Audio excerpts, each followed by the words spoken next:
the Minnesota governor, he's currently throwing out a major one that if you've been paying attention, honestly, it seems like it's been a long time coming. Tim Walz has officially dropped out of the 2026 gubernatorial election, ending his bid for a third term for Minnesota governor. No, really? I mean, how even? Let's watch this news clip. Why not? Tim Walz has announced he is dropping out of the race for governor and will not seek re-election. So the governor released a lengthy statement which focused a great deal on the fraud prices in the state. He began by saying, quote, "For the last several years, an organized group of criminals have sought to take advantage of our state's generosity. And even as we make progress in the fight against the fraudsters, we now see an organized group of political actors seeking to take advantage of the crisis." That's me. The me. governor went on to say that he wouldn't mince words and said Donald Trump and his allies in both Washington and in St. Paul and online want to make our state a colder, meaner place. That's right. Saying that they want to poison our people against each other. That's the issue, is that these people, they don't have enough love in their heart for Governor Tim Walz, ladies and gentlemen. You don't have, if you're mad at him about the fraud, you don't have enough love in your heart. And take away much of what makes Minnesota the best place in America to raise a family. He said that they've begun by taking our tax dollars that were meant to help families afford childcare. Governor Walz said that after reflecting over the holidays, he had come to the conclusion that he can't give a political campaign his all. The governor said, quote, "Every minute I spend defending my own political interests would be a minute I can't spend defending the people of Minnesota against the criminals who prey on our generosity and our cynics who prey on our differences. So I've decided to step out of the race and let others worry about the election while I focus on the work," end quote. The governor went on to say he is confident that a DFLer will hold the governor's seat come November. And he said that he is also confident he will find his own ways to contribute to the state he loves even after leaving office next January. Now, the governor's office has announced a press conference that's scheduled for 11 o'clock this morning. Look for that live here on WCCO and on CBS News Minnesota. Yeah, he went ahead and he just went all out. He had all of the DFL people, he had all the major Democrats in the state line up behind him for his mass flogging. It was a sight to behold. He launched this back in September of 2025. He was aiming to become the first Minnesota governor in modern history to win 3 consecutive terms. Folks, there was a lot of challenges, though, to this, like, in particular, the fraud in social service programs. I don't know if anybody else even remembers that. It's just feels like it was so long ago, right? It feels like that stuff, it's so long ago, might as well just forget it, right? He emphasized focusing on governance. He's like, I can't be busy defending my own political interests. Wait, why do you have to defend yourself if you're doing such a great job? That's honestly my question. If he's doing such a great job, he wouldn't need to defend himself. The announcement, I'm saying that this is, he's got to drop this. There's too much scrutiny over child nutrition. Listen, we were just trying to fund the local Somali community. Why are you so mad about us giving out welfare? It's what we've been doing for years. The federal and state investigations, there's still litanies of them on the way. Trust me, the FBI, it's not like the Old West where it took them a couple months to arrive by horse. I promise you. They are on the way. They are pretty much already here. There's a DHS agents going door to door in Minneapolis today, like looking around for people. I'm sorry, it's true. The Walz's administration has implemented reforms. It was enhanced oversight and prosecutions, but critics, including Republicans and some Democrats, argue that this response was inadequate. President Donald Trump and his allies have amplified the issue nationally, accusing the administration of mismanagement, targeting Minnesota's Somali community, prompting Walz to denounce it as politicization. Let's hear it from his own words. I actually want to hear it directly out. Listen, I can't tell you how personally satisfied we are as the people of Your Brain on Air that this is happening. We've been going after the fraud for a minute, pretty much ever since this show launched. We've been talking about it.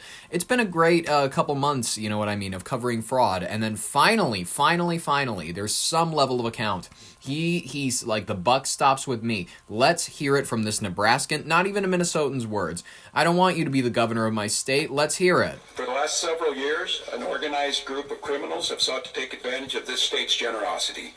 And even as we make progress in the fight against the fraudsters, we now see an organized group of political actors seeking to take advantage of a crisis. Stop targeting me. A single taxpayer dollar wasted on fraud should be intolerable. And while there's a role to play for everyone, from the legislature to prosecutors to insurance companies, to local and county government, the buck does stop with me. In September, I announced that I would seek a historic third term as Minnesota's governor. And I have every confidence that if I gave it my all, we would win the race. Enough. Then run. Seriously. If you're that confident that you're that prime of a candidate, run. But as I reflect on this moment with my family and my team over the holidays, I came to the conclusion that I can't give a political campaign my all. So, Dad, I'm getting so much shit at college, I swear to God, because you allowed a bunch of Somalis to steal our tax dollars. Dad, I'm getting so much shit. Honey, the protesters are back. I just want to go to Kroger's. I just want to go pick up our Walmart order. I barely leave the house. I just want to leave, but there's protesters outside of our house again. They're calling you a faggot. I'm sorry. The amount of people that have been driving past our house ever since the Somali story's broken out. Tim, you're never home. I'm the one who's forced to hear faggot every 5 seconds from people driving by our house. If you don't know, but ladies and gentlemen, there's been a litany, a large mass of folks, a pilgrimage, actually. I would say that this is similar to a pilgrimage where it's kind of every Minnesotan's dream to stop by the governor's residence and scream faggot at Tim Walz's house. And that's one of everybody's favorite things to do. Call him incompetent, all of those. It's become a tradition, actually. A lot of Minnesotans have started doing it. A lot of people are just yelling. If you didn't know, here, I think I can find a clip of it online. People just yelling at Tim Walz's house. Or not faggot, retard. That's what people are calling him. Retard, faggot. I'm sorry, I would have said faggot. If I drove past Tim Walz's house, I would yell faggot. But people are calling him retarded. and I'll tell you what, in my time on this, I'd never seen this before. People driving by my house and using the R word in front of people. This is shameful. And I have yet to see an elected official, a Republican elected official, say, you're right, that's shameful. He should not say it. So look, No, it's hilarious. That's what it is. It's not shameful. It's hilarious. If you're in Minneapolis anytime soon, St. Paul, excuse me, and you happen to drive past the governor's residence, feel free. He enjoys a visit. I'm worried. We know how these things go. They start with taunts, they turn to violence. So, deeply concerned.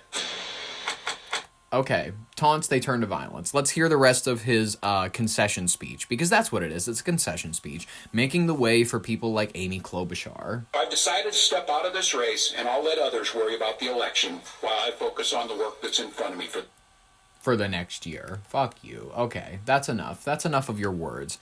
It goes without saying, guys, it's reshaping this year's. Why am I saying the next year's race? I'm stuck in 2025 mode. It's this year's race. This is reshaping the Democratic lean in Minnesota. Republicans haven't won a statewide election since 2006 yet.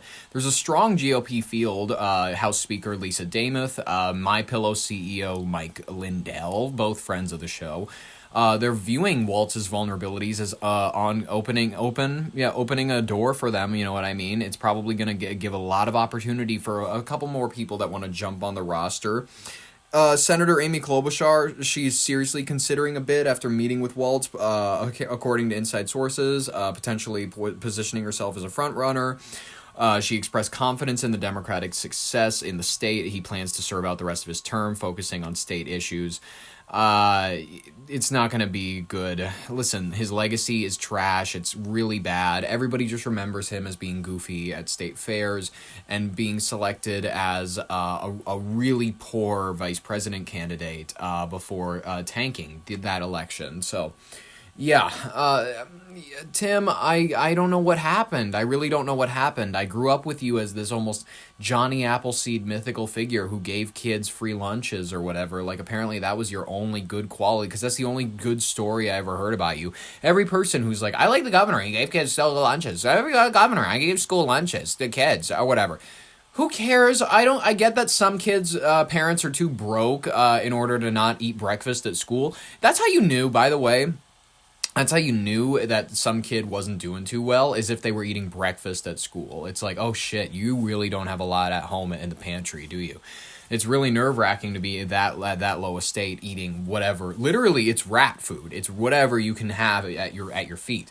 But it's disgusting, and it's whatever. It's what people have to do to survive. I'm just saying, we're gonna figure it out. We're gonna figure it out. A DFL of Minnesota. We're gonna find a prime candidate. our former governor's legacy is in the dumpster. It's in the trash. George Floyd, all of this, the Somali fraud, all of it happened under Tim Walz's watch. You know, it sucks that the myth is busted. It sucks that the mythical figure that was Tim Walz, this up and coming maybe president candidate that everybody was talking up back in 2022, but you know, back when he was selected as vice president, there was a lot of hype around him. But now it's really sad. It's like watching a water bison die really slowly on the shoreline, and it's uncomfortable. And it's like, for you, it's kind of like, should I put it out of its misery? And I don't know what it's like. It sucks for you because you're like, I just want a new governor at this point. If you're just gonna grovel in the mud and the dirt, I want someone who's gonna like not, you know, be licking their wounds. This sucks. This is exactly what makes me hate a lot of the people that we have on our roster as the Democratic Party. It's a lot of whiners. It's not a lot of problem solvers. But